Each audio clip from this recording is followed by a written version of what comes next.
Patay sa tama ng bala sa ulo ang isang tindera sa Quiapo, Maynila. Suspect ang isang rider na ang suot na damit at helmet, pang Delivery at Motorcycle Taxi Act. Nakatutok si EJ Gomez. Masdan ang tinderang ito na naglakad hanggang naupo sa tabi ng kanyang sari-sari rolling store sa kanto ng Carlos Palanca Street at Quezon Boulevard sa Quiapo, Maynila. Maya-maya, isang rider ang dumating.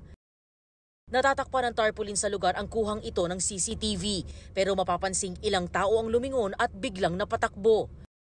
Sa puntong iyon, binaril na pala sa ulo ang tinderang 50 anyos.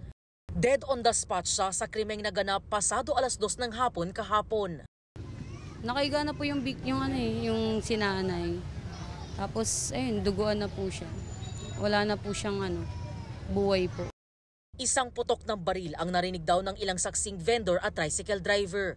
Palaisipan naman sa mga kaanak ng biktima kung bakit siya pinatay. Wala naman pong siyang kaaway. Wala naman siyang atraso. Mabait po siya. Kahit mga tao po, natutulungan niya po. Lalo na po yung mga kalugar niya. Suspect ang rider na dumaan doon na matapos ang krimen ay nakunang tumakas. Nakasuot siya ng uniforme ng isang food delivery app at helmet ng isang motorcycle taxi app. Tinutuntun pa siya ayon sa pulisya. Para sa GMA Integrated News, EJ Gomez, nakatutok 24 oras.